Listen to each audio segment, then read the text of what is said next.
የብስራት ዜና ተሰማ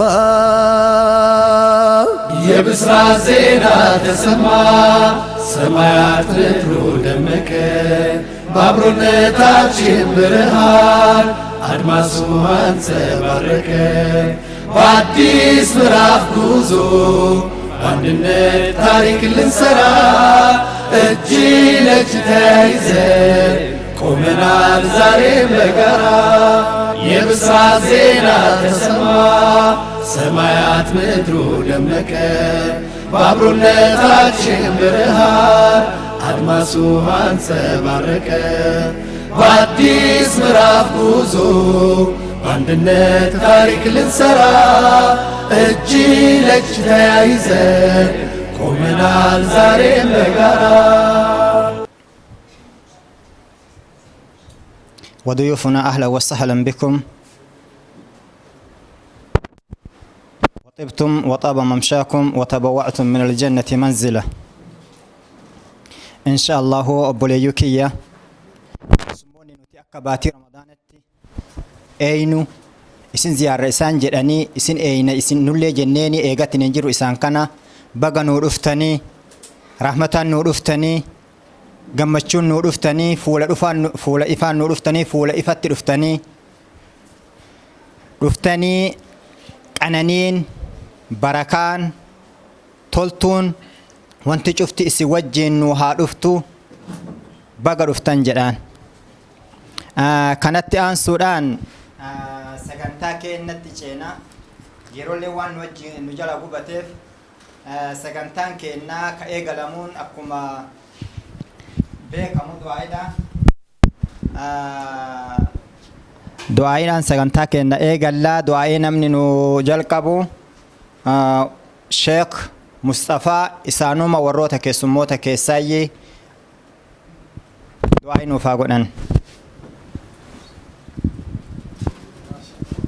الله الرحمن الرحيم الحمد لله رب العالمين والصلاة والسلام على أشرف المرسلين وعلى آله وصحبه أجمعين وبعد الحمد لله وبليان كنا درا أرجتني وسو دعاء سنين قولين درا ربي أرجتني شكري ستهاجراتو بيا أرجتني كنا الرابي أرجتني جامع الأزهرين تأمو بعلمي قبضتنا ربي أرجتني سبب دين الإسلامي كانوا فدا الحمد لله رب العالمين يدا أما اللي ummata haga dhufna ummata keenya argatanii kan biyya keenya yoo as dhufnu namni biyya keenya as jiraayu waan takkaa hin seenu yoo dhufnu buleeyyan keenya nama haga shaadamiin faa salaaddiin faa bari ummanni keenya kan as jiraa jedhan garuu ni beeytan nurra nuyi warra biyyaa dhufeerra isinii warra biyyaa deemetu biyyaaf nama biyyaallee yaada nulle agas dhufne ammoo argitanii nama biyyaa argina waan jedhuun gammachuu guddaa waan qabnuufi gammachuu guddaa san argitanii isin arguudhaan rabbi wal nu argisiisu kanallee alhamdulillah jedha ammaa fi nuwaamuu keessan kanaaf rabbi jazaa isinii haa deebisu rabbi isin haa galatoomsu rabbi ammoo argitanii waan barbaada keessan mara rabbiin isinii haa godhu jedha walgeetti teessan tan ammoo walgeetti nagaa rabbi isinii haa godhu ammallee argitanii yaada muraada keessan yaada muraada keessa rabbiin isinii haa guutu nagaa guutuu isinii haa kennu kabii alaa deemuu barbaadillee argitanii sadarkaa sanii akka inni barbaadu rabbi isaa hayru jedha kaamoo rakkatee biyyarraa deemee jiraatillee biyya ofiit deemuu barbaadullee biyya keetitti saalimiina ghaanimiina godhee rabbiin isin haa deebisu jedha rabbanaa atinaa fi dunya hasanata wa fil aakhirati hasana wa qina adhaaban naar aamiin wa sallallahu ala ashrafil mursaliin wa ala alihi wa sahbihi ajma'iin. إن شاء الله الشيخ كنا جزاء السنة ربي ساني هكفلوا يروان نجلا مدميت نجلا في سجنتا كنا ولت أنفرنا أكسر مملة من قدو كيسا جما كنا نمني دعائنا وقولوا كنا شيخ علي إسان تدعائنا وفقناني فليتفضلوا. بسم الله الحمد لله الصلاة والسلام على رسول الله. يا ربي قيس ما نلفتت أنا تجمعتشو يا ربي نقول يا ربي نجمعتشيس يا ربي ديني كان نجمعتشيس يا ربي عافية قام قلبي تين اللي نجمعتشيس يا ربي حكمة نوكن حكمة ديني يا ربي نوكن يا ربي قمتشون إسان نتين رفانتوني تديني إن قمني إيماني كينا اللي ندبلمو يا ربي نقول يا ربي يا الله يا ربي يا الله يا ودود يا ذو العرش المجيد يا ربي ورا فيكنا وانا يادني إسان بني ربي ساني أكن ورا علمي باتي بيتي قلي علمي را ورابن ربي نوها قد علمي بل إنا ربي سني هاكنو علمي حكمة اللي ربي سني هاكنو فانتي تيسن تنوبر رفتنين ورمو والأرجنتوني دبلت قد ربي سني هاقود كديني نلي دبلت ربي سني هاقود ربي ميشا جالتي سني هاكنو ور علمي قبل ربين ألفود ربين أما اللي دبلي علمي نسنو لها كاس أكما بيتيسن بديني في جراباتني ربين هجرا ديني كيسن باتني بكنا قمتشو ربي بيتيسن هاديبس يا ربي يا الله يا ربي يا رحمن بعزتك للجلال وعظيمتك بالسلطان يا ربي يا الله قمتشوتين تولد دابت يا ربي نقول يا ربي دين إنه قمتشيس يا ربي إسلام إنه قمتشيس يا ربي إيمان إنه قمتشيس رزقي بالناتين اللي يا ربي نقمتشيس وان قمتشوهن دا يا ربي نوكن وان قبروتا تيتي كنتهن دا يا ربي نوكن إيمانها قال يا ربي نوكن يا ربي يا الله يا ربي يا الله برحمتك يا أرحم الراحمين الحمد لله رب العالمين اللهم صل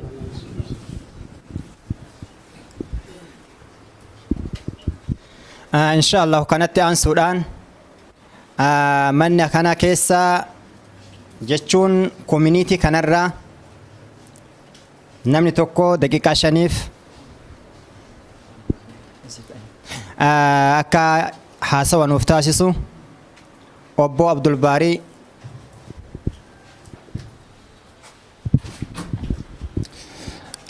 السلام عليكم ورحمة الله وبركاته.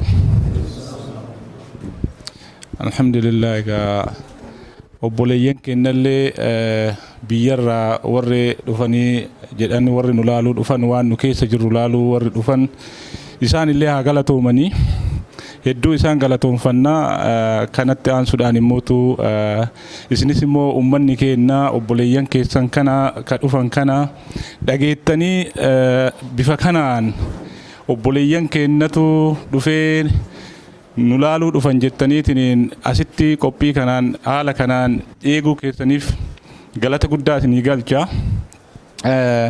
Kan biraan mootu warreen argitanii biyya kana dhufanii nu laaluu nu to'achuu dhufan maal keessa akka jirru maalirra akka jirru haalli jireenya keenyaa maal fakkaataa namoonni kun immootu hidda keenyaa nurraa fottoqanii maal keessa jiran ka jedhan nu laaluudhaaf as goranii haalli nuti irra jirrus gaa haalli isaan dhufaniif illee waan akkaataa itti nu laaluuf dhufanillee waa hundaayyuu gaa akkuma amma nu argan kanatti jirra.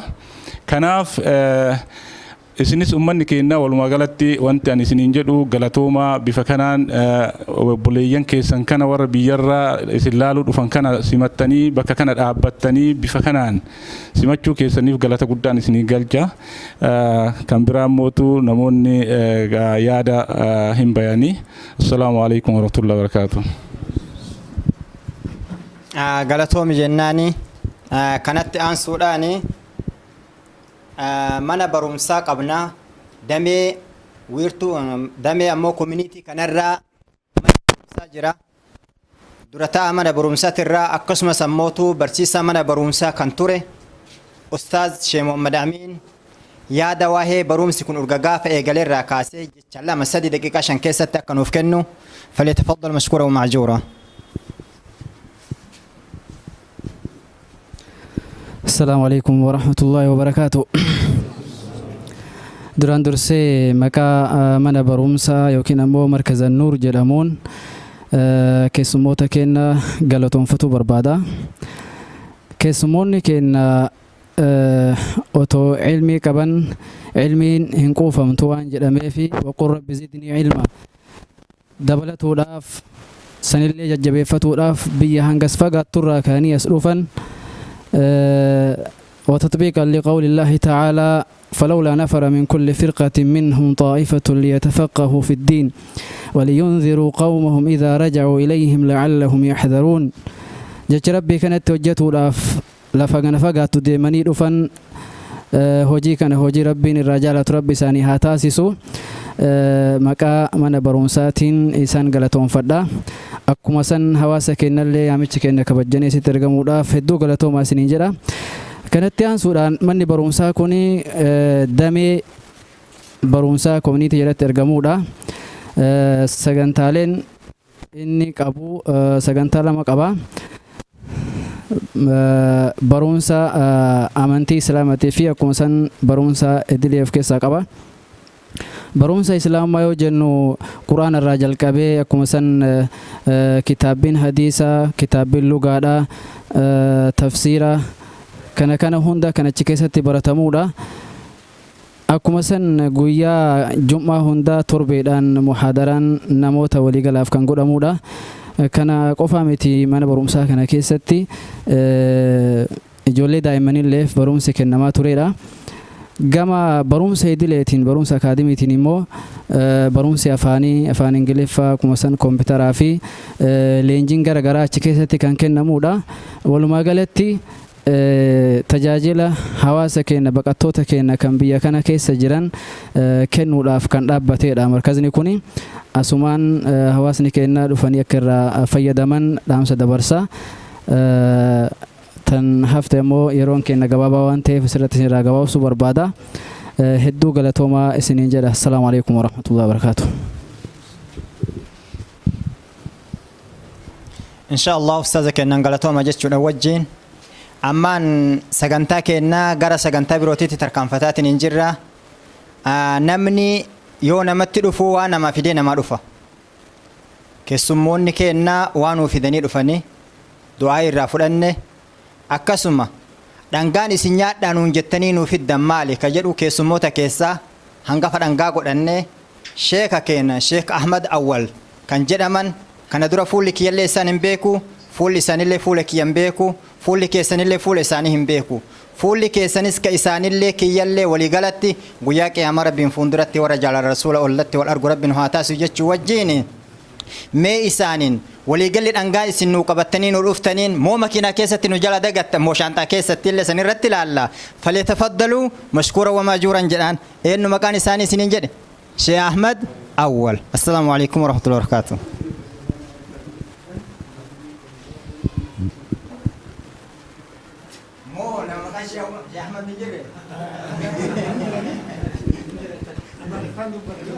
Rakkoon hin jiru.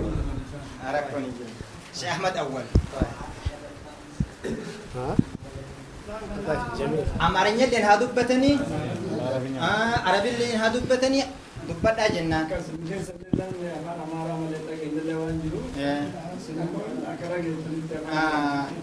Akkasitti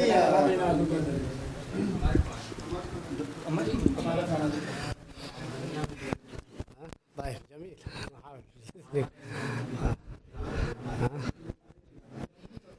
Amarinyam, Orominyam, Arabanyam Salami Samu. طيب جميل كله سواء. بسم الله الحمد لله رب العالمين والصلاة والسلام على رسول الله.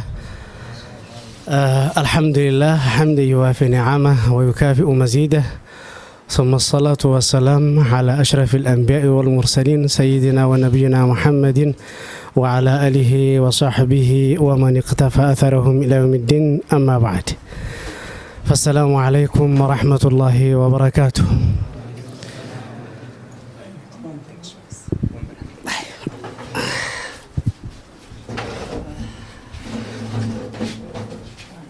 فحقيقة يسرني أيما سرور أن ألتقي بحضراتكم وأن ألتقي بهذا الجم الغفير، وأسأل الله سبحانه وتعالى أن يحفظنا ويحفظ بلادنا ويحفظ المسلمين في بلادنا وفي جميع العالم أو في مشارق الأرض ومغاربها، وأن يوحد كلماتنا ويجمعنا على الحق يا رب العالمين. وكذلك نسأله سبحانه وتعالى أن يجمعنا في مستقر رحمته. ثم بعد ذلك فحقيقة نحن كمسلمي إثيوبيا لا ينقصنا العدد ولا ينقصنا العلم أو التعلم الشرعي، ولكن ينقصنا عدة أشياء. ومما ينقصنا نحن كمسلمين في الحبشة أولا الوحدة أو الاتحاد تحت ظلال الإسلام، وأن نتوحد بكلمة جمع بها النبي صلى الله عليه وسلم العرب تحت رايتها، ألا وهي راية لا إله إلا الله وأن محمد رسول الله. أتعرفون أن النبي صلى الله عليه وسلم حينما بعث وكان العرب أيامها يتناحرون ويتقاتلون ويتنازعون بغير مبادئ صحيحة وغير مبادئ إنسانية، حتى غير مبادئ إنسانية.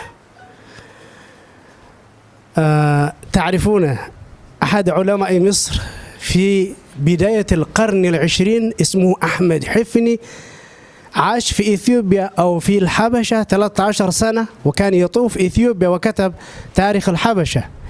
يقول في هذا الكتاب إن أكبر شيء يواجه الشعب المسلم في إثيوبيا عدم توحدهم وتشتت كلماتهم، وأنهم لا يجمعهم كلمة لا إله إلا الله وأن محمد رسول الله.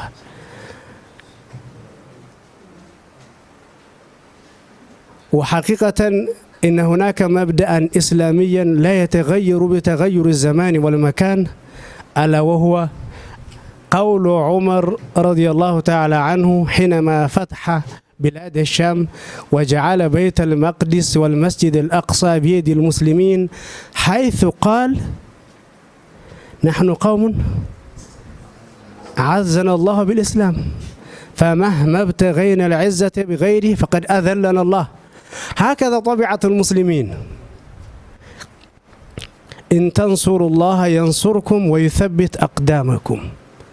إذا ما أنت اتحدت وتوحدت تحت ظلال لا إله إلا الله فإنك ستنتصر فلا بد، ولكن الله سبحانه وتعالى سيبتليك وسيمتحنك، هل أنت فعلا متوحد ومتحد تحت هذا الظلال أم لا؟ كما يقول الله سبحانه وتعالى: ألف لام ميم أحسب الناس أن يتركوا أن يقولوا آمنا وهم لا يفتنون ولقد فتنا الذين من قبلهم فلا يعلمن الله الذين آمنوا ولا يعلمن الكاذبين. هذه سنن كونية وسنن ربانية. إذن فلا بد يا إخواننا، حقيقة والله أنا أستشعر إن هناك مستقبلا باهر للمسلمين في إثيوبيا، وإن هناك بداية طيبة.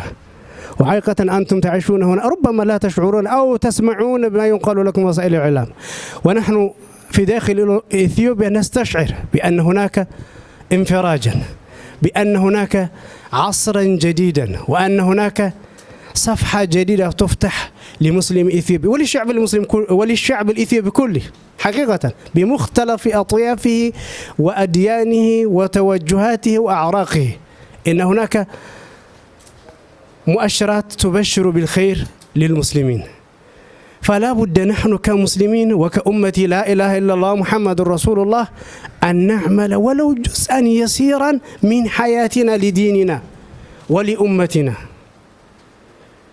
ولا بد أن نحمل هموم المسلمين، لأن النبي صلى الله عليه وسلم يقول: من لم يهتم بأمر المسلمين فليس منهم.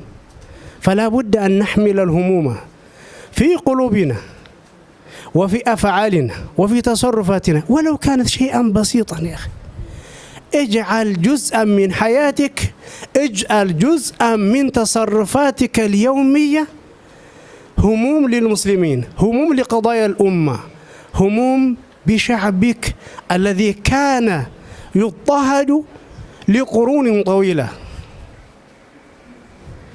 اجعل له جزءا من حياتك تهتم به. إذن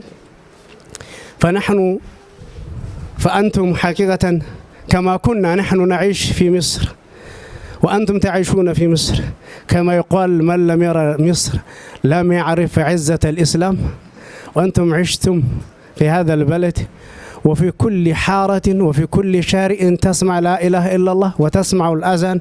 حقيقة ما من شعب ما من بلد إلا فيها سلبيات، لا تنظروا إلى هذا.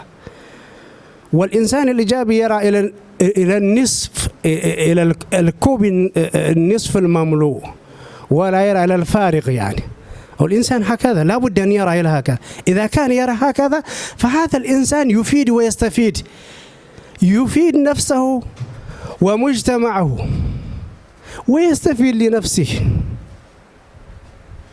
ويكون فعلا مؤمنا أينما حل نفع كما يقولون. إذن فلا بد ما دمنا نحن نعيش في هذا البلد أن نستزيد من الإسلام، وأن نستزيد من العلم، وأن نستزيد من انتمائنا وشعورنا لديننا ولإسلامنا، وأن نشارك هموم مسلمين في بلادنا الذين تعرفون إن حياة وتاريخ مسلم إثيوبيا مملوء بمصائب، مملوء بأشواك. فلا بد أن نغير الآن. الفرصة إذا لم تنتهزها في وقتها فقد تفوتك، فتقول يا ويلي بعد ما فات.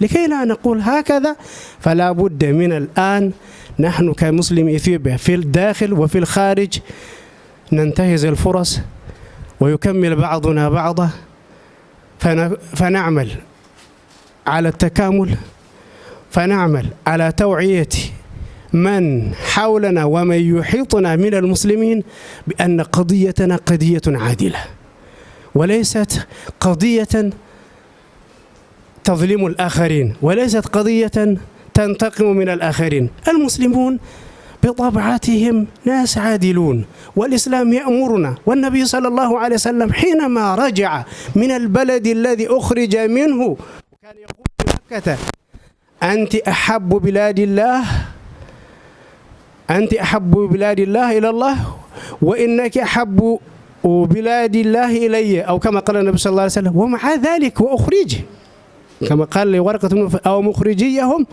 وأخرج، وعانى وعاش على فترة من الفراق من بلده. وأصعب إنسان كما يقول علماء اجتماع النفس أنه الغربة، أن يكون الإنسان، أن يعيش الإنسان خارج بلده، هذا أصعب شيء للإنسان وفي حياة الإنسان. ولذلك سمح له مثلا بتقصير الصلاة وإفطاره في الصوم وغير ذلك من الترخيصات في الشريعة الإسلامية. لماذا؟ لأن الغربة هو أصعب شيء على الإنسان، أن يكون غريبا عن بلده وموطنه وعن أسرته وأقاربه وحتى الأماكن التي ولد فيها وتعرف أهل أهلها وعلى وديانها وشجرها وطرقها. الغربة أصعب شيء. مع ذلك تصور، مع ذلك والنبي صلى الله عليه وسلم حينما رجع إلى مكة وتقابل مع أهل مكة الذين كانوا أخرجوه وطردوه وهجروه من بلاده، وتمكن النبي صلى الله عليه وسلم وانتصر عليهم، وقال لهم ماذا؟ اذهبوا فأنتم الطلقاء. هذا هو الإسلام. إذا نحن في شريعتنا نحن كمسلمين لا نرى بالانتقام شيئا، ولا نريد أن نظلم الآخرين، ولكن في نفس الوقت لا بد أن ننتهز الفرصة. أيها الإخوة، هذه الفرصة المتاحة لنا كمسلمين في إثيوبيا والله إنها فرصة ربما إذا لم نستغلها وننتهزها سنندم عليها في حياتنا حقيقة. الآن عندنا فرص كثيرة، الآن عندنا فرص اقتصادية، والبنوك الإسلامية على وشك أن تفتح، وهناك ممكن عدة كليات وجامعات على وشك أن تفتح، ومعاهد ومدارس إسلامية على وشك أن تفتح، وهناك أشياء كثيرة من الحريات، وهناك أشخاص قد يدعون إلى ما يدعون إليه ولا يمنعون ولا يمنعهم أحد ولا يقولون لهم أحد لماذا قلتم هكذا ولماذا لم تدرسوا هذا الكتاب؟ من الذي كان يؤمكم أباكم أو لا يجوز أن يؤمكم الشخص لا. الآن الحمد لله على خير ونعمة من الله سبحانه وتعالى. فلا بد نحن كمسلمين وخصوصا الذين نعيش خارج البلد لأن وعينا أكبر وأكثر من الذين يعيشون في الداخل، لأننا نرى من مرآة، والذي يرى من مرآة قد يرى العيوب وجوانب النقص أكثر من غيره. فلا بد نحن إذن كمسلمين نعيش في هذا البلد أن ننتهز هذه الفرصة ونوعي أنفسنا ونوعي أهلنا ونوعي أقاربنا ونستغل الفرص المتاحة ونهمل هموم المسلمين. وجزاكم الله خيرا وبارك الله فيكم وشكرا على حفاوة استقبالكم وجزاكم الله والسلام عليكم ورحمة الله وبركاته. جزاكم الله خيرا ما شاء الله. دامسا جايبة دامسا بيركي وكي دوكا قبضو جيتشا irra guddoodhaam isaanii waa maal akka taate tokkummaa akka taate beekaa jedhan tokkummaa akka qabaatan lammeessa garbummaa yookiin ammoo biyya teessan irraa baatanii biyya ormaa keessa jirtanii biyya ormaa keessa jiraachuun jireennaa tuni waajiruu miti nuti jiru jedhanii jira waajiruu miti dhugaadha. Tanallee beekaati tokkummaa keessan jabeessan dhaamsa isaaniiti haftee isaanii waan ammoo keessa deemuu hin qabu. Ammas dhaamsa nama birootirraa qabna. دايما سكر عشان كورة ما شاء الله على شاجر تنفكات على شتاني مونتو فينا لكمسا دامسا ساني توقفا قبني أما دامسا أكسما كسما ترى قبنا أجاب ربي تأمل لنا مبرار قفدين تاني إن يوجد إما قالوا ألتان نما رسول في التئانسي إن اللي رسول التئاني إنه مكان شيء أبو بكر جد أمان إن شاء الله دامسا ساني رلي نفرنا فليتفضلوا مشكورا ومعجورا إن شاء الله. بسم الله الرحمن الرحيم. الحمد لله رب العالمين، الصلاة والسلام على أشرف الأنبياء والمرسلين نبينا وحبيبنا محمد وعلى آله وأصحابه أجمعين. أما بعد، الحمد لله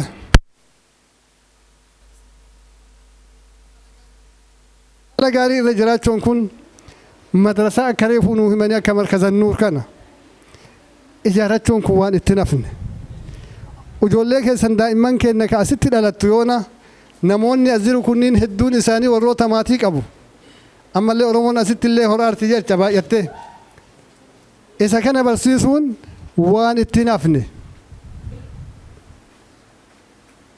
لغة دافي كان كوفو سوهنتان لغة كأن اللي كيسما كون برباتي ساد لغة كأنك أنشين ريفون دقيني كمبيوتر في أفان لغة أفان إنجليفا أفان عربا تيفي تفسيرا كنين جداني أفان كنا اللي كيسا مكمو كبا ورباتي سادا كناف حالا كنان تكما كنا نكون اتهاففو أما نموني أسجل نكون كأما رفان كون نموتو كل أسدي كون إدوتو كومي تبكي رفاني أرسيرا نما لما تجرا عد سبا كيسا نما هدو تجرا جيم ما في واللون نموتا كانت رفجر يرول ألتان نموني كنين نموتا جبابا دافي وجولي سنت فكات وجولهم ما ينكباني باقي هدون إساني أئمات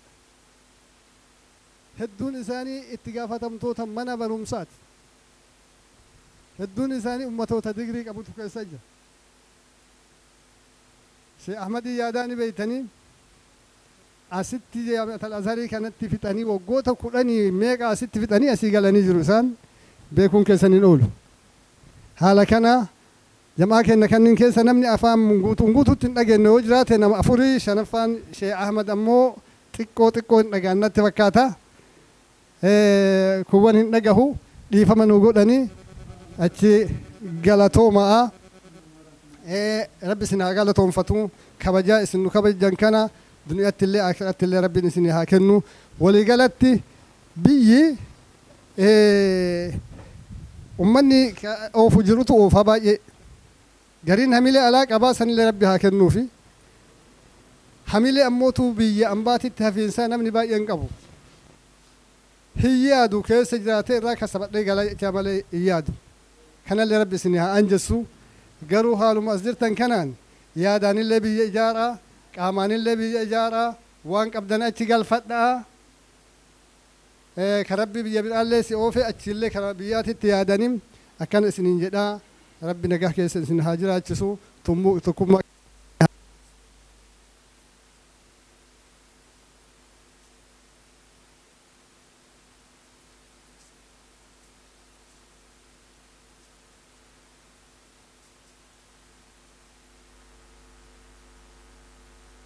sana rabbi isaanii haa kafalu. Sagantaan keenya illee gara gabaabsuutti deemnee ni jirra. Nama takkicha keessummarraa isin dubbisuu fedheeti. Inshallah nama sanirraa dhaamsee fudhanneetti ni jenneen boodatti akkuma nuun jedhan ka nutis guyyaa har'aa kan eega wal ga'inne dhaamsa nama lama sadi namoota keenyarraa ni fudhannaa namoota hedduutu ka duyda duuballee jiru namni yaada gaggaarii silaa sammuu keessaa qabu kan kennu malullee duyda duuballee ni jiranii haa ta'u warrootuma asiitirraa dhageeffannee dhaamsa fudhannaa. Ammaani dhaamsa yookiin gorsa Sheek Abdul Fattah keessummoota keessayye isaan illee Sheek Abdul Fattah isaan keessummoota keessaa jecha daqiiqaa 5 keessatti dhaamsa gabaabduu wahii nuuf haa kennanii falyatafaddal mashkuura wa ma'juura.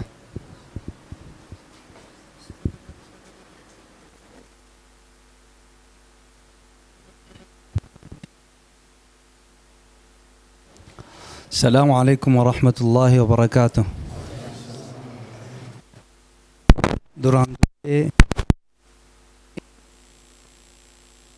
لله رب العالمين والسلام على أشرف المرسلين وعلى آله وصحبه أجمعين.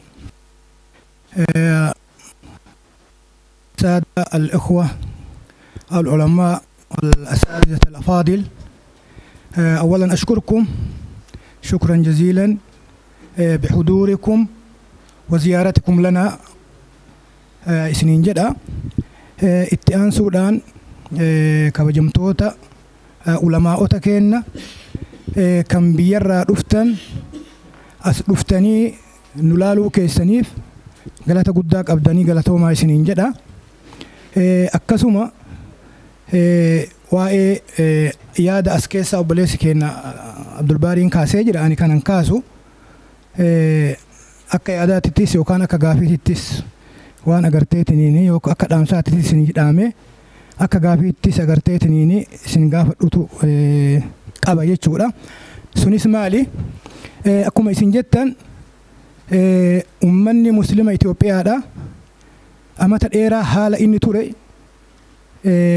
mirga dhabeet amantuma ofiitu ibsachuu dadhabee haala inni irra ture walumaan beena walumaan dhiitamaa turre jechuudha. Alhamdulillahi rabbil aalamiin rabbiin jijjiira fideet jijjiiramni argamee haalli suni jijjiirameet fursaan dhufte jechuudha.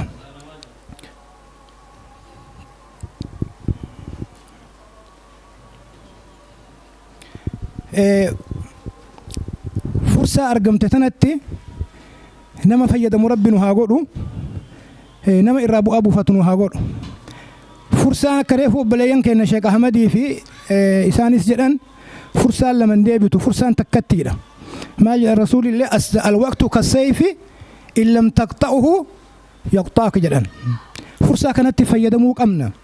Fursaa kana agarteetiniin itti fayyadamuu qabna. Fursaa amma argame kana obboleeyyan keenya yookaan ulamaa'an keenya ka biyya keessaa dhuftan haalli biyya keenyaa maal fakkaata? Tokkummaan ulamaa'ota keenyaa tokkummaan muslimootaa maal fakkaata? Maal hojjetaa jiran? Maal irra jiran?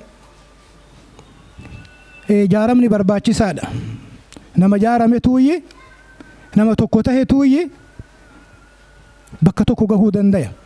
Yoo jaaramni hin jiraatin, yoo tokkummaan hin jiraatin, yoo bahaaf dhiyaaf kaabaa kibbaan wal quban qabaatin, yoo martinuu naannawuma jiruun adda ofii ka deemu taate deebooteennatu nutti deebi'a.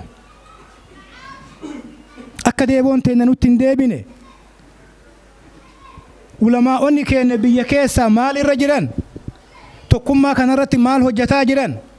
Mataa wal jala qabatanii wal jala hiriiraa jiru. Tokkummaan argamtee tokkummaarratti dalagaa jiru.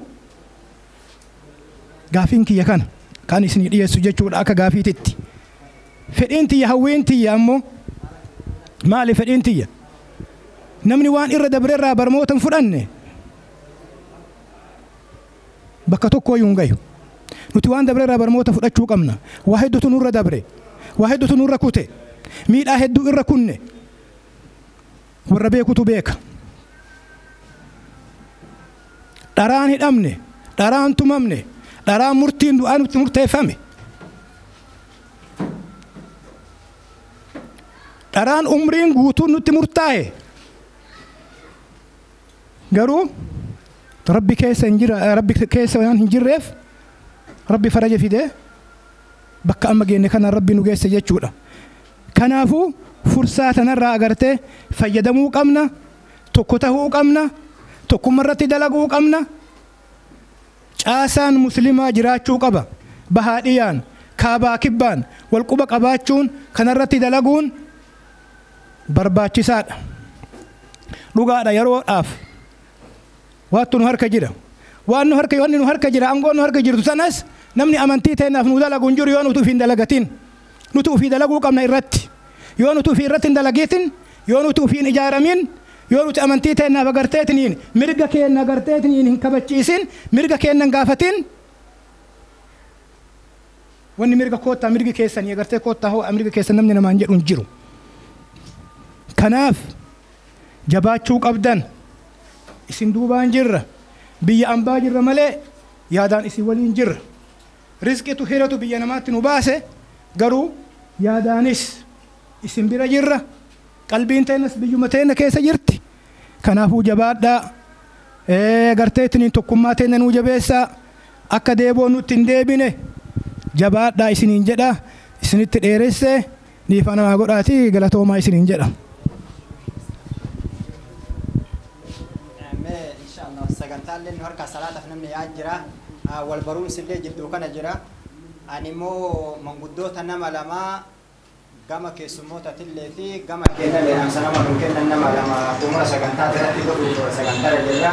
Deebii isaanii haa dhufamu yoo jettan manguddoota kiyya lamaan ni dhiisa. Manguddoota yaada nuuf haa kennanii deebii isaanii duuba haa yoo jettanillee salaatan godhu hin dachaana.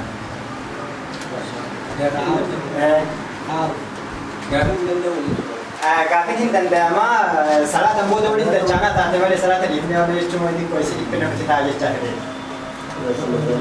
Amma asaanamee jira. Ani immoo manguddoota sagantaa waan kanarratti gama keessumaaf fi gama kennallee nu kennanii yoo walitti dachaanallee jetta walitti dachaan sagantaa kee xumuruu fedheetan. Yoo sagantaan xumuriin ilakki gaafii isaanillee haa deebifamu walitti dachaana yoo jenne akkanumatti yaadee salaamee walitti dachaana jechuudha. Handura sultaanii Amanani salata afodi ni gawan. Santu shakkina yani saganta kiyya. Kana saganta gawaftani. Saganta nama dakika lama. Sheikh Muhammad Ifish awwal ko khaf saganta dakika lama.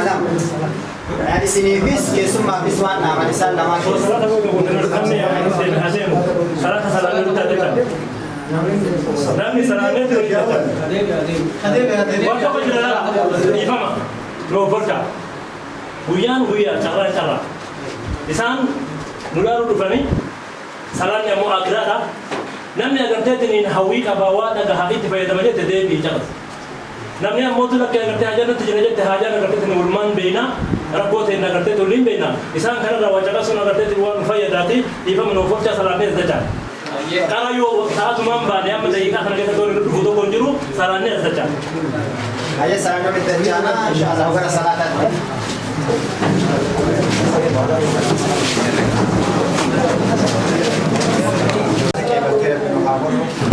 اسم كل عباداتنا صومنا دبس نجت كل فتات الانجرة صومنا لربنا رها كيبلو كل عباداتنا ربنا رها كيبلو أمان إن شاء الله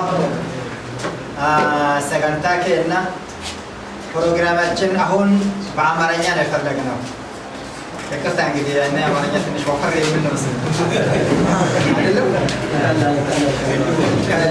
إننا كان كده وش مش نقدر ما نقدر أستاذ الشيخ نور الله فليتفضل مشكورا ومجزورا. السلام عليكم ورحمة الله وبركاته.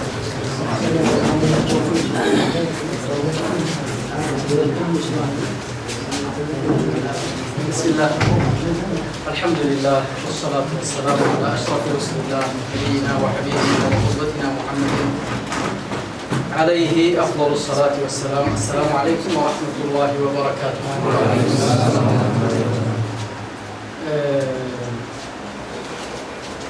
እኔ በነገራችን ላይ ለምን አማርኛ ላይ ገድበው እንደሰጡኝ ባላውቅም በኦሮምኛ ነው ማቅረብ የፈለኩት የነበረው። ምክንያቱም በኦሮምኛ ፕሮግራም እንትን ብዬ አላውቅም፣ ግን ሁሉም ሲናገር ሳይ ኦሮሞን እንጀቹን እንደገመችስ ከናፊ ጀቻ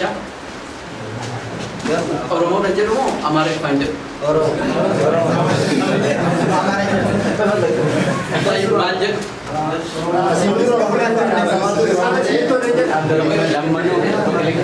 ጋፊን ይያለም ተስባለ ጋፊን ይያለም ኦሮሞ ደግሞ አማርኛ ፋንጀ ማልጀት ኪታባን ስንት ሂመሞ እስምብየ ኪታባ ጅርተኒ ጀቸን ስንት ሂመሞይ ወረጀቻት ይስኒ ኦሮሞን ማማክሲሽቱ ኪታብ ከናፊ ጀቻ ምንድነው እዚህ ቦታ ላይ ሐቂቃ ነኝ እናንተን ማግኘት እንደዚህ የሀገሬ ልጆች በዚህ መልኩ ተሰባስባችሁ ማግኘት እጅግ በጣም ደስ ብሎኛል። ይሄ አዲስ ኃይል ትኩስ ኃይል በሰው ሀገር ላይ ተሰባስቦ በዚህ መልኩ ማየቴ ደግሞ አሳዝኖኛል። ሁለት ነገሮች እየተሻሙኝ ያሉት ዋለመቱ ነረት ይወል ቀቦጅራ ሁምኒ ሃራውኒ ደርገጎን ኩን ቢኦርማራት የከሲት ያፎን ይሳኩን ባየና ያቺሳ እያንዳንዱ መቼም የሆነ ነገር ኑሮት ነው ካገሩ የሚወጣው። አለበለዚያማ የሀገር መሐባ የሀገር ፍቅር ተፈጥሮ ነው። ተፈጥሮ ነው አይደለም? የሀገር ፍቅር ተፈጥሮ ሌላ ቀርቶ አገር ተራራው ሽንተረው ወንዙ እንጨቱ ሁሉ ነገር ይናፍቃል። አገር ለሰው ቀርቶ ለእንስሳ ራሱ የለመደውን አገር ጥሎ የሄደ ጊዜ ፈርጥጦ ወደዛ ለመመለስ ይታገላል። ያኛውን አዲስ የሄደበትን አገር እስከሚለምድ ድረስ። ስለዚህ አገር አለ ብየቀብና ብየከኝራ ወኒ ኑባሴ إما أداتي حاجة أداتي حاجة كين يباسي ربي بيت نوادي بسو بلادي وإن جارت علي عزيزة وأهلي وإن ضلوا علي كرام بيتي أكفيت اللي نميتو يفلقج أنا بدرس بنيوكوا أقري لني كبرنات أقري لني ودنات لا بيت سبوتشي ቢጨቁኑኝ እንኳን ለኔ ክብሮቼ ናቸው ይላል። የሀገር ሰው ማለት ቤተሰብ ነው። እርግጥ ከቤተሰብ የሚደርስ በደል ከሌላ እንደሚደርስ በደል አይደለም፣ ከበድ ይላል። كما قيل وظلم ذوي القربى أشد مضاضة على النفس من وقع الحسام المهند ይላል። ከቤተሰብ ከራስ ሰው የሚደርስ ግፍ ከራስ ሰው የሚደርስ ሰቆቃ በነፍስ ላይ በጣም ይከብዳል።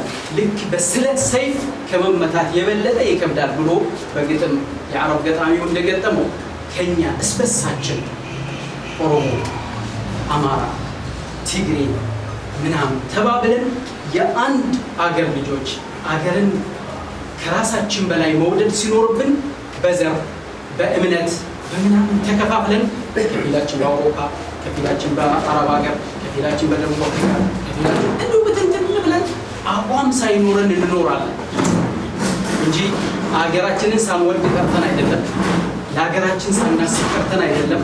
ስለዚህ የጎዳን ነገር አሁን የት ቦታው የት እንደሆነ አውቀናል። የቱ ነው? ዘረኝነት። ነቢያችን ዓለይሂ ሰላቱ ወሰላም ደዑሃ فإنها منتنة إيسا إشي أجا إشي جدا إرجع ربي سني أني أرومو أني أكنا أني أمارا أما بزي سموني تكسته ونقول يا ين ماذا ይቅርታ ስሜት ውስጥ ገባውና አስረዘም ምን ተናገር እንዳላችሁ የራሱ አልመረጣችሁ ልጅ ለማንኛውም እኔ والله لما رأيت هذه الوجوه النيرة لما رأيت هذا الشباب لما رأيت يا الله قومنا مجتمعين هنا فرحت وأردت أن أقول حب الوطن فحب الوطن جعل الليل بيا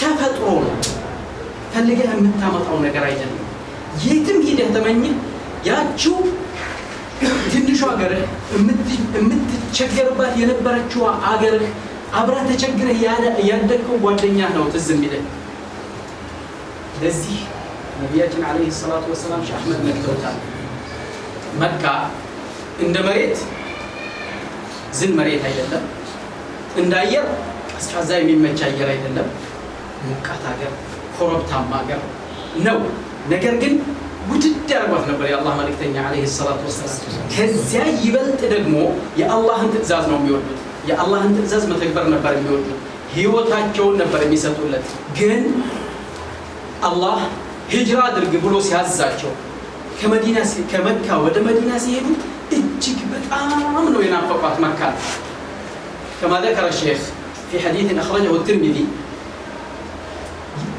الله زند ተወዳጅ ሆንሽ መሬት ነሽ መካን ማለት ነው ከመሬቱ ሁሉ ደግሞ እኔም ዘንድ ተወዳጅ ሆንሽ መሬት ነሽ ከአንቺ ሰዎች በግድ ባያወጡኝ ኖሮ አልወጣም ነበር ከሳም በሁን ቱሬ የደኒ አክዚት በየሰኒ ቢያዳቲ ባህል ወን ያከለ ጀደን ረቢ በሃጀ ኤራ ነብይን ረቢት በሃጀቹን ኢሳከና በየሰኒ ረጅራቹ ረጃላተን ኢሳም በሁ ከን ህንጃላተን ማለት ጀና ረቢ ዋን ኢሳን አጀጀ ረቢ ኦፊረቲ በራሳቸው ላይ መተግበርን ስለሚወዱ ማለት ነው ሆኖም ግን የሀገር ፍቅር ተፈጥሮ ስለሆነ ጥለው መሄድ አልቻሉ የአላህ መልእክተኛ አለይሂ ሰላቱ ወሰላም መዲና ከገቡ በኋላ መዲና ላይ እየኖሩ አብረዋቸው ሂጅራ የወጡ ሱሐባዎች ሁሉ ካኑ يحنون الى مكة ለመካ በጣም ይጓጉ ነበር ሜቱ አይሻ ረዲየላሁ ዐንሃ ባስተላለፉ ሐዲስ መዲና ወባማ አገር ነበረች ወባ የሚበዛባት ማለት ነው እና እዛ እንደሄዱ ብዙ ሱሐባዎች ታመሙ አቡበክር ታመሙ ቢላል ኢብኑ ረባህ ታመው ወባ በጣም ጠንቶባቸው ልጠይቅ ገባሁኝ አባቴን ይላሉ ሲገባ ያ አባታ كيف تجد አከሚቲ ኦፈርገታ ሜ ማሊን ሲገሄዱ ኩብኒ ኩንጀ ኢሳን ጋፈተ ጀደን አባ ጀናኒ ሰገሌ ኦልካሰኒ ትሳን كل امرئ مصبح في أهله والموت أدنى من شراك نعله جدنيفا واللسان نمني هندي من ساتهم بلا جرودوني حمهدا خبيسا اتجاهته أكسيتي بلا جدنيفا كانوا واللسان سوان دعاتي في والآخرة جروك يدرسان أباقي يلي ميجا جرتي أباتين بتأمل تجوالك اسكي لكم بلال اللي تجيبيه بلال زند جباه جلال إيه نو محل الشاهد بلال زند سجوا بلالن ساناغيرو انديت نه سلو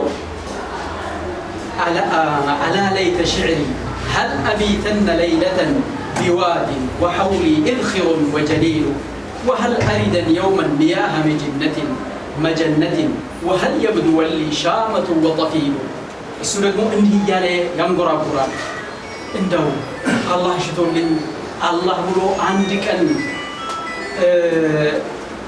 ሚጅና የሚባል በአመት የሚሰባሰቡበት የገበያ ቦታ ነው መካ ላይ ያንን ነው የሚያስታውሰው እንደው እዛ ቦታ ላይ ይሄዳለሁ እንደው መካ ላይ ይመለሳለሁ ቢላል የት ነው አገሩ ዘር ሐረጉ ከየት ነው የሚመዘዘው የናፈቀው ማንን ነው ስለተወለደባት ስላደገባት እንጂ እኮ አለበለዚያማ ዘር ሐረጉ የሚመዘዘው የኛ እኮ ነው ሐበሻ ነን እኛ አሁን ሐበሻን እንደምንናፍቃት ሊናፍቃት የሚገባው ሐበሻን ነበር ነገር ግን ያደገባት ተራራዋን ሸንተረሯን ወንዟን ራሱ ያነሳው ምን ነው ሚጅና ነው መጀና ማለት ወንዝ ነገር ነው ገበያ በገበያ የሚሰባሰቡበት ቦታ ነው እንደው መጀና ቦታ ላይ ሄዳለሁ ራሴን እዛ አገኘ ይሆን አለ መዲና ላይ ተቀምጦ ማለት ነው وهل أريد يوما على ليت شعري هل أبيتن ليلة بواد وحولي إذخر وجليل እንደው ዙሪያዬ ማን እድኽር የሚባለው ቅጠል እንደዚህ እንትኖች ዙሪያዬ አይቼ መካ ላይ ተራራ ለተራራ እየሄድኩኝ ራሴን አገኛለሁኝ ብሎ ለአገሩ ናፍቆቱን ገለጸ። ስለዚህ እያንዳንዳችን ሀጃ ስላወጣን ጉዳይ ስላሳደደን እንጂ ሀገር አለን። አሁን ደግሞ አባቶች እንደገለጹት ወንድሞች እንደገለጹት ሀገራችን በጥሩ ሁኔታ ላይ ነው። ወላሂ ብዬ ነው የምነግራችሁ። ሙስሊሙም ሁሉም في كل أطيافه በተለያየ እምነት በነፃነት እየተንቀሳቀሰ ያለበትና ነፃነት ትንፋሽ የተነፈስንበት ጊዜ በኢትዮጵያ አሁን ነው። ይህም ምንም የሚያቀነቅን እባካችሁ አንድነት እያለ የሚያቀነቅን መሪ በትንሹ ስላገኘን ነው፣ ሌላ አይደለም። የጎዳን ሀገራችንን ወደ ኋላ ያስቀረን ጧት ወንድሜ ጋር እየሄድ አንድ ቦታ ላይ ምን አየሁኝ መሰላችሁ? ግድግዳ ላይ ተጽፎ مصر فينا مصر تعيش فينا مصر تعيش فينا آيات هيك نحن نعيش في مصر مصر تعيش فينا مسكنو يمتنورو إشي جيراننا جتو الأرض فلذلك كلنا ይህም በዘር የምንከፋፈለው በትንሽ በጥቃቅ ነገር የምንጨቃጨቀው ወደ ጎን እንተውና እድገትን ታሳቢ ያደረገ ሀገራችንን እንሰብ። ይሄ ትኩስ ኃይል በሰው ሀገር መባከን የለበትም። ያላችሁን አላህ የሰጣችሁን ንብረት ይዛችሁ ሀሎሞ። ወሰላሙ አለይኩም ወረሕመቱላሂ ተዓላ ወበረካቱሁ።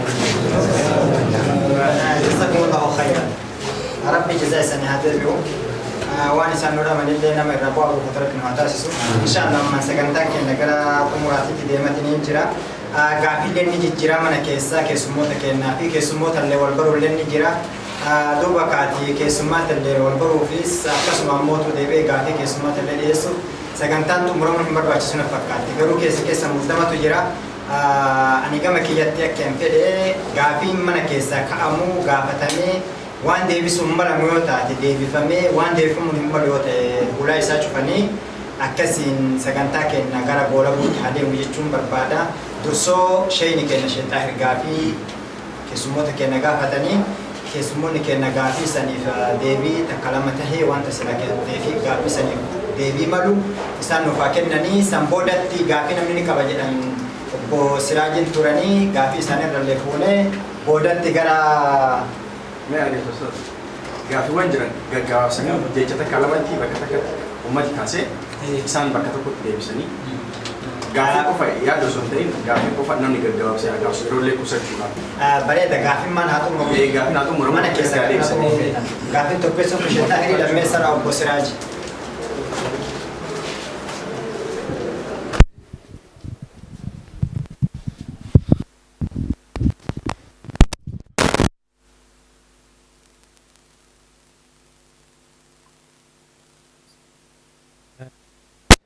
ani wanni gaafachuu barbaade akka gaafiitillee akka yaadatillee keessummoota kennan akkanatti dhuftanii baqataa biyya keenya irraa dhufee bakkanatti as jiraatu kana tuffii malee gadi aantitti ilaaluun malee qaama keenyaa nafa keenyaa tokkummaa san jabeessinaa hin hubannaa hin laallaa jettanii akkana hifachuun alatti as dhuftanii ummata keessan kana keessa teettanii akkanatti ilaaluu keessaniif galatoomaa isiniin jedhaa. Gammachuutti natti dhagahame. Itti aansuudhaan akka gaafiitillee akka dhaamsatillee isinitti dhaamachuu barbaade.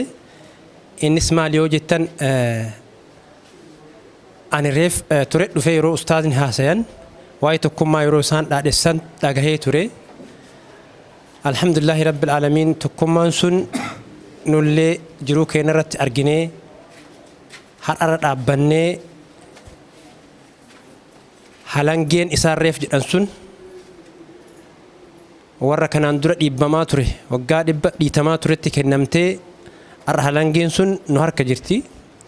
Halangeen nu harka jirtu tun akkamitti teeffannaan tokkummaan reef isaan kaatan sun har'allee biyya ormaatittillee waan nuti jiru kana tokkummaa Keessaadhaan eessan sun illee geettee nullee tokkummaa san isin waliin dhandhamaa jirra waan ta'eef biyya alaa teenne. Kanaaf halangeen tuni akkuma jedhamte nama tiisuu barbaachisa. Halangeen tun tika feeti. Halangeen tun yeroo hunda dhadhaan dhidhiibbaa feeti. Tiisanii wajjin halangeen tun ni goydi. Aduun ni goysa. Qorri ni goysa. Kanaaf gama diinii islaamatitti illee yoo finne wanni akka gaafiis illee dhiyeessuu barbaadeef wanni akka dhaamsallee isin himuu barbaadeef qaama halangee tana harkaa qabu kana isin warri ulamaatota warri abbootii amantaa waan dheengadda ta'es argaa jirra. Qaamnummaan amantamee kaayame akka nama nyaate akka isa nyaate argaa jirtanii nu hundi waliin agarree. Halangeen tun akka hin nyaatamne isin abbootiin amantaa isin abbootiin gara amantaatiin dhaamsi isin dabarsitaniif maaltu jira wanni gochuu qabdan maal dhaamsa akkam godhuu barbaaddan. Fakkeenyaaf halangeen tun yeroo baay'ee gara amantaatti illee harkifamtee yeroo itti arrabsamtutu jira. Amantaallee waliif fidanii warroonni agartanii hin feene maqama kanaayyuu amantaa dheengadda wanni alarratti illee hiriira itti kaafamee jedhamaa jiru hundaa waliin agarraa jirra. Kana jechuun warri tokkummaa diiguuf dhaabbatetu jira waan ta'eef halangee tanaaf halangeen tun dheengadda warri nyaatame qaamuma ofii kaayate keessaa waan nyaatameef ani game dhaamsatitti yoo barbaade namni halangee tana tiisuu danda'u warra amantaa islaamaa gadi qabee beekuu danda'u waan ta'eef kun hin bitamaa. Isin abbootiin amantaa qaama kana yoo dandeettan dhaamsa biraan nuu geettanii qaama isa tiisuu danda'u gara amantaatti waliif fiddanii qophii hunda godhamee akkasitti odoo eegamee baay'ee gammachuu qaba. Halangeen tun waluma keenya hin tiifsannaa akka tiifsannu jechuu barbaadetiin isin yaanni achirratti qabdan yaanni isin akka olamaatotaatitti dabarsuu fi dandeessan maalidha jechuu barbaadetiin galatooma. Gaafii haarawaa miti. Gaafiin olamaa'ii keenya gaafachuu barbaadu qaama kamiin dhuftanii akkamiin dhuftanii jechuu barbaade. Akka tasaa warra mana guddisanii Sheekh Mustafaa illeen hundaafuu amma kan jechuu barbaade qaama kamiin dhuftanii akkamiin dhuftanii aanaa dhufullee itti maansa maaliif jennaan qaama mootummaatiinis yoo ta'e gara imbaasiitiinis amma nama imbaasii keessa dalagu isin biratti argaa hin jiru tariitii akka dhuftaniif waan hin beekneef akkamiin dhuftan jechuu barbaadeetiin dura.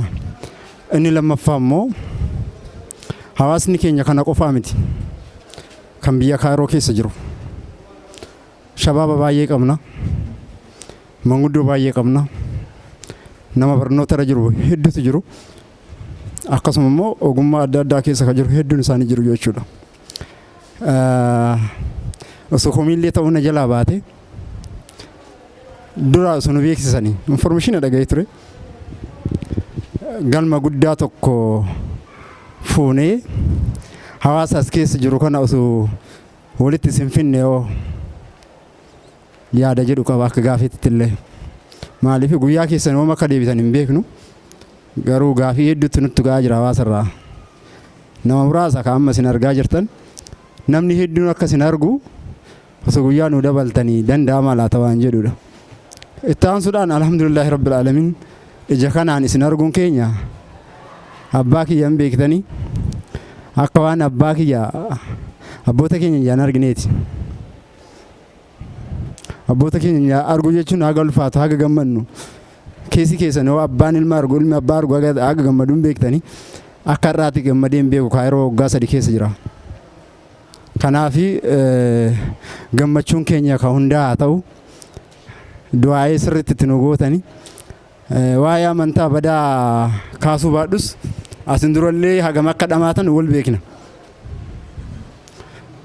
Hagam akka dhamtan walga'iin keessan masgiida akka ta'e beekan. Keessattuu manni asaasaa kun dhiifama na godhaatu kuwwanis Haji Muhammad Haji Said fa'aa osoo jiraatanii natti tola. Isaanis isaanuma waan ta'eef walga'iin isaanii masgiida. Iccitii addaa qabu. Iccitii addaa jechuun maalidha? Garaa dhiiraa farda keessa gulufa jedha Haji Loolaa. udaanuu baachuu hin dadhabu jedhani.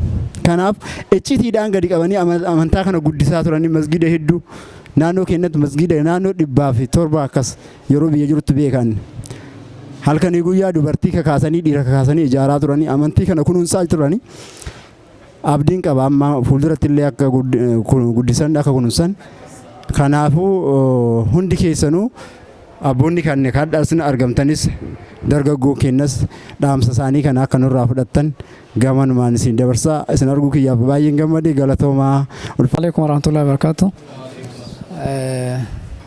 Duraan dursee na oofalcha maanguddoota na dura dhaabbadhee dubbachuu kiyyaaf gaaffii lama qaba. Warra biyyarraa dhufe kanaafi dura baga nagaan dhuftan jedha. Namni biyyarraa bahe waan heddurra dabraa waan hedduu argaa. Kana hundaa obsaan irraa kutaa. Biyyi kun hedduullee oowwaa. Hedduu jabaatallee akka biyya keenyas garaa laafu dhugaa yoo dubban. Kana hundaa'u keessa dabartanii har'aan baatan rabbi si wajjin haa jiraatu jedha. Gaaffiin kiyya biyyi keenya diqqoo jijjiiramtee akka durii hin jirtu karaa hundaan biyyi takka karaa siyaasaatiin karaa ikoonomiitiin karaa hedduutiin aadaatiin jijjiiramuu yeroo ni jijjiiramti jaa waa sadii kanarra jijjiiramti na fakkaata. Kana keessa karaa hundaan akka durii cufaa hin jirtu nurra diqqoo banamtee kana keessa haa faayideeffannu jedhan sheekonni kenna. San keessa amma gaafin an qabu as dura jaamiyaa tokkottu biyyatti dhaabbate jedhanii maadii lugaa tokkos jaamiyaan Baalee dhaabbatee maadii lugaattis gara Adaamaa dhaabbatee jira. Awwaliyyaanis banamte jedhanii wanni kun maalirra jira darajaa maalirra jira yeroo kana akkam jira jijjiirami durirraa jiru maal fakkaata gaafiin tokkoffaa kana. Lammaffaa yoo amma gaafii obboleessi keenya gaafate dhaabbanni isinirra dhuftan jiha kamirra dhuftanii yoo dhaabbata wahirra dhuftan dhaabbanni kun dhaabbata as fuula duraaf itti fufee barumsa akka biyyoonni biraa iskoolarii kennanii barumsa biyya ambatti nama biraa erguu dandayan fuulduraaf shabaaba keenyaaf wanni fuulduratti itti fufuu danda'u maaltu jira. Gaafii lamii kana qaba. Dhiifama waan isinii dheeradheef. Salaamu alaikum warahmatullahi wabarakatuh. Dura dursoo assalaamu alaikum warahmatullahi wabarakatuh. Namni haadha qabaattu wayyaa sanuu qabaattu wayya jedhanii isin warri biyya kana turtan ummata keessummaa keenya kana kaasitti baatanii eeydan kabajamaa rabbi isin haa kabaju isinin jedha dura. Kanattaan suudhaan isinillee warri barumsaaf dhuftanii nu ziyaaruuf dhuftanii kabajamaa rabbi isin haa kabaju isinin jedha anaa dhufullee isinin jedha.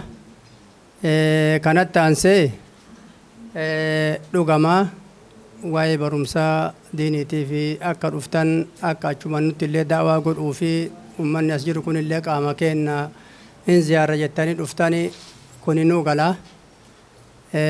Namni akkuma horii yoo haya itti buusan waliin mal'atu wal bira gaheetumaan waan isin harkaan qabne illee namni isin gaafata. Sun ammoo dhugaa waa walitti qabnutu biyya. Oromoo waan jettu lafa ofii buluu hiyyeessi kaakkaan jajate jedhan waan ofii buluun hiyyeessi baaduu jajate jedhan. Biyya keessa jiru jechaaf namni osoo badduu tanaa olillee taate nullee magaafannaa isinillee akkanuma jettanitu wannuma himtani ka biyya akkasi. Haa ta'u bareeda alhamdulillahi wanni islaamummaa tana ga'u hin jiru waan amma isaan jedhan kana wanni isaan shaawwal jettani Shee Ahmadi nuu gala wanni isaan jedhan tokkummaa dhabutu islaamummaanillee oromummaanillee nu facaase dhugaa isaaniiti. Utu tokkummaa qabaannee akkanatti hin facaanu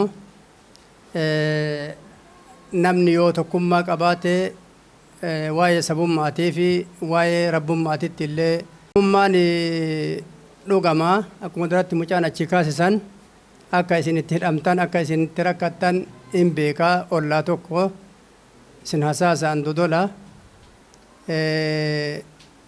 haa ta'u ammoo alhamdulillahi rabbil aalamiin baga facaanii achiinillee karaa karaallee hin hafini baga islaamummaan tunillee akka an bidhaamsuu barbaade sanittillee hin dhaamini dhugaaftii isheen galgala galti jetti oromoon rabbiin fuudhee kunoo hadha harka ummata islaamaati islaamummaallee deebisee harka oromootitti illee oromummaallee deebisee alhamdulillahi rabbil aalamiin wanni ani jechuu barbaadu dhugama isinillee wamaa harkaan qabdanii nu'iin ala taa'ee miidiyaa laaluuf isinin biyya keessa jirtanillee tokko maaliif ka waa balleessullee isinitti mee waan balleessu ka warra balleessu san balleessuuf deemullee isinitti himu yooma waa kaan dhageettan malee isinillee numaan qixa jechuu barbaadeeti waa'ee biyya keessaallee haa ta'u ammoo jijjiirama isin ijaan argitan sani dhuga namni xiqqoon jajanne guddoon jajatu jedhanii wanni akka mataa kiyyaatitti illee wanni ani isinii dhaamuu barbaadu oromummaan illee islaamummaan masaanuun dhabdu islaamummaan illee masaanuun dhabdu kana maraa ijammu inneeyyoo ofirraa eeydan dhugama oromummaan teennallee bakka geetti islaamummaan teennallee bakka geetti namni islaamummaattillee dadhabsiise namni oromummaattillee dadhabsiise lubbuu waa nyaattu dadhabne qara lubbuu waa nyaattu ta garaa ufiitti jettee islaamummaallee gurgurattu ta oromummaallee garaa ufiitti jettee oromummaallee gurgurattu kanan nu dhibe qara namichatu du'aayii godhee waan jedhe yaa rabbi waan sin dhibne nun dhibini jedhe kana yoo nu walii galle nun dhibdu kun tokkummaa keennatu islaamummaa tanallee jabeessaa alhamdulillahi rabbil aalamiin rabbiin hagana mataa nu qabachiise ammallee fiixanuu haa baasu oromummaa amma hagana qaccee nu qabachiise tanallee halangee amma dura jettan ka rabbi nutti kenne kanallee abbatu ofirratti eega wanni intalti garaa laaftu garaa qullaan heerumtuu jette oromoon wanni qaraa waa mara nu dhabsiise islaamummaallee nu dhabsiise oromummaallee nu dhabsiise gara laafuu kenna amma achi warri wanni dhaamsa isin nu himtan warra hooggantoota biyya hoogganuun gara laafuun isin haa ga'u jedha itti hima gandarraa qabatee haga muummicha ministeeraatitti itti hima gara laafuun isin haa ga'u jedha maaliifi diinni keenna diina yoomuu islaamummaallee oromummaallee nuun rafu kana beekuu qaba namni gara laafuun wamaan gootu kana achi maaliif namichatu waan jedhe jedhani rabbii kana isuma cal'an nama rakkisaa anuu isa rakkisaa jedhe jedhan akkamin rabbiin rakkifta jennaan rabbi waan xayyaara caalullee harkaa qaban se'u inni xayyaara itti qabadha jedhe jedhan ani xayyaara naa kenni inni jedhe lakki farduma sibbita naan jedha jaarsinu jidduu haa seenu atillee xayyaara rabbitti hin qabatini atillee fardan kenninii fi makiinaa bitii fi ambi jedhee jaarsummaa nuu haa dubbatu akkasin rabbiin rakkisaa jedheedhan nu amma yoo nu akkasitti wal rakkifne malee rakkoo rabbi nu baase